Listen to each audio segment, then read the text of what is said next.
Hideki Tojo, the name alone evokes strong emotions. He is a figure who has left an indelible mark on history, a man whose actions and decisions have been the subject of intense scrutiny and debate. To many in the West, he is the epitome of Japanese wartime aggression. His name is often mentioned alongside the most infamous leaders of the Axis powers, a symbol of the brutality and ambition that characterized Japan's military campaigns. Pictures show a stern, bespectacled figure. His appearance, with his sharp features and intense gaze, has become iconic, representing the stern and unyielding nature of Japan's wartime leadership. His sharp gaze and militaristic bearing earned him the nickname the Razor. This moniker reflected not only his physical appearance, but also his ruthless efficiency and uncompromising approach to leadership. But who was the man behind the image? What were the experiences and beliefs that shaped him into the leader he became? What led him to become one of the most controversial figures of the 20th century? To understand Tojo, we must look beyond the headlines and delve into the complexities of his life and times. Tojo's life and career are intricately linked with the rise and fall of Imperial Japan. His story is not just about one man, but about an entire nation and its tumultuous journey through the first half of the 20th century. He was a product of his time. Born into a period of rapid modernization and militarization, Tojo's worldview was shaped by the forces of nationalism and imperialism that were sweeping through Japan. He believed in Japanese expansionism. This belief was not unique to Tojo, but was shared by many of his contemporaries who saw Japan's destiny as a dominant power in Asia. He saw Japan as the rightful leader of Asia, destined to liberate the continent from Western imperialism. This vision of a greater East Asia co-prosperity sphere was a driving force behind Japan's aggressive military campaigns. This belief, coupled with his unwavering loyalty to the emperor, shaped his actions and ultimately led his country down a path of war and destruction. Tojo's loyalty to Emperor Hirohito was absolute, and he saw himself as a servant of the imperial will.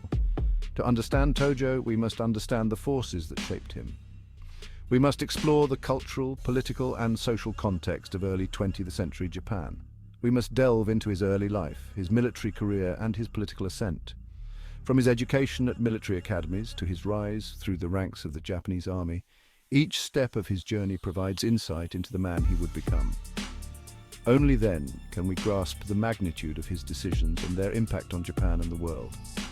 His role in shaping Japan's wartime strategy and his influence on the country's political landscape were profound and far-reaching.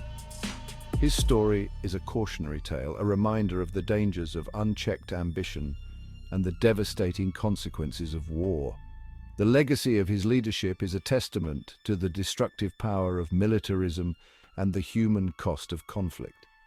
Tojo's journey takes us from the battlefields of Manchuria, where he first made a name for himself as a military leader, to the halls of power in Tokyo, where he would rise to the highest echelons of government.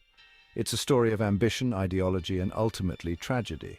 The rise and fall of Hideki Tojo is a narrative that encapsulates the broader story of Japan during one of the most turbulent periods in its history.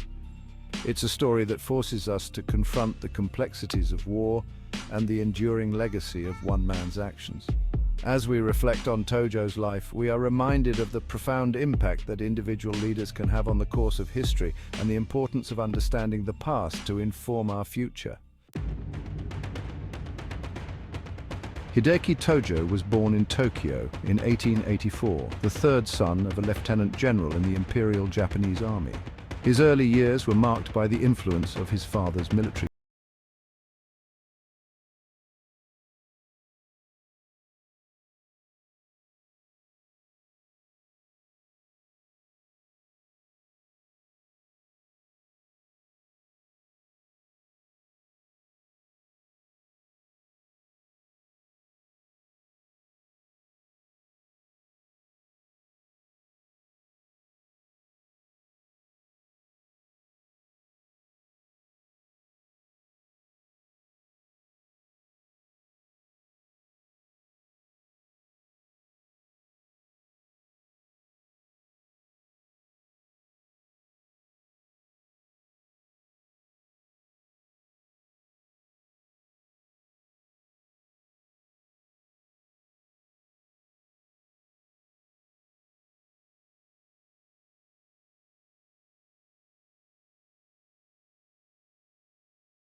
and displayed a talent for leadership.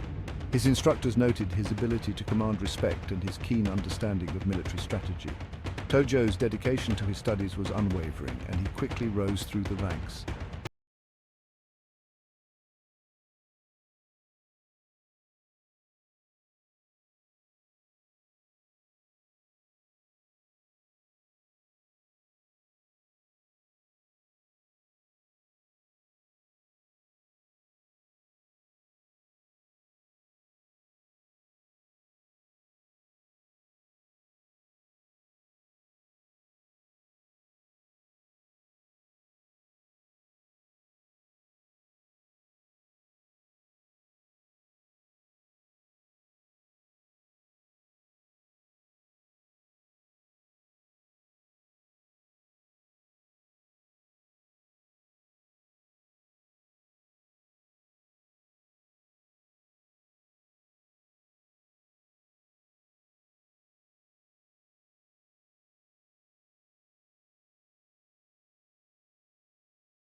To expand its influence became a central theme in the nation's political and military discourse.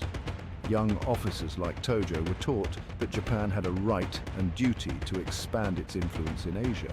This belief was reinforced through their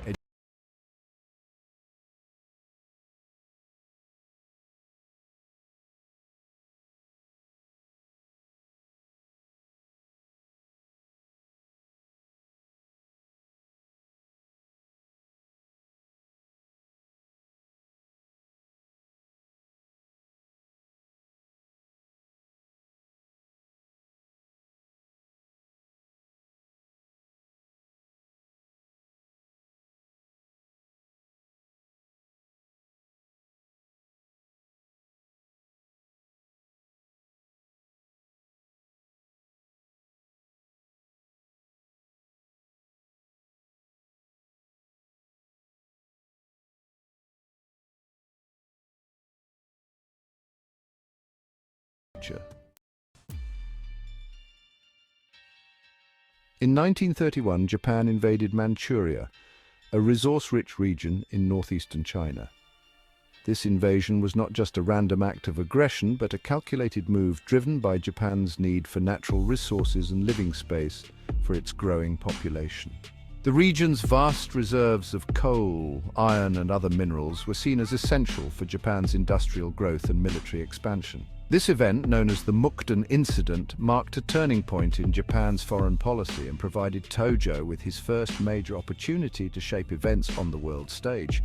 The incident was orchestrated by Japanese military personnel who staged a railway explosion as a pretext for the invasion. This false flag operation allowed Japan to justify its aggressive actions to the international community, albeit unconvincingly. Tojo, then serving as a senior staff officer, played a key role in planning and executing the invasion. His meticulous attention to detail and strategic acumen were instrumental in the swift and effective takeover of Manchuria. Tojo's involvement in this operation showcased his rising influence within the Japanese military hierarchy. He believed that controlling Manchuria was crucial to securing Japan's economic and strategic interests. Tojo argued that without control over Manchuria, Japan would be vulnerable to economic strangulation and military encirclement by Western powers and China. This belief was shared by many in the Japanese military and government, who saw Manchuria as a buffer zone and a source of vital resources. The invasion was swift and brutal, drawing international condemnation. The League of Nations and various Western countries decried Japan's actions as a blatant act of aggression. Despite the global outcry, Japan continued its campaign, demonstrating its willingness to defy international norms and pursue its expansionist goals. However, Tojo and other militarists in the Japanese government were undeterred. They viewed the condemnation as a sign of Western hypocrisy and weakness. Tojo, in particular, saw it as an opportunity to rally the Japanese people around a common cause and to strengthen the nation's resolve. They saw the League of Nations condemnation as proof that the West would never accept Japan as an equal. This belief was rooted in a long-standing sense of grievance and humiliation that many Japanese leaders felt towards Western powers, who they believed had treated Japan unfairly in international affairs. This fueled their sense of resentment and their belief that Japan must rely on its own strength. Propaganda campaigns emphasized the need for self-reliance and military preparedness, portraying Japan as a nation under siege that must defend itself against hostile foreign powers. The China Incident, as it came to be known, escalated into a full-scale war in 1937. This conflict further entrenched the militaristic mindset within Japan as the nation committed more resources and manpower to the war effort. The prolonged conflict with China also served to justify further military expansion and consolidation of power by figures like Tojo. Tojo, now a general, was given command of the Kwantung Army, the main Japanese force in Manchuria. His leadership during this period was marked by a ruthless determination to achieve military objectives regardless of the human cost. Tojo's command decisions were often characterized by their brutality and efficiency. He oversaw a brutal campaign marked by widespread atrocities against Chinese civilians. These actions included mass executions, forced labor, and other war crimes that left a lasting scar on the region. Tojo's role in these atrocities would later become a significant part of his legacy and a focal point of his post-war trial. This experience further hardened Tojo's resolve and deepened his belief in the need for Japanese military dominance in Asia. He became increasingly convinced that Japan's survival and prosperity depended on its ability to assert control over its neighbors and to resist Western influence. This conviction would drive many of his decisions in the years leading up to and during World War II.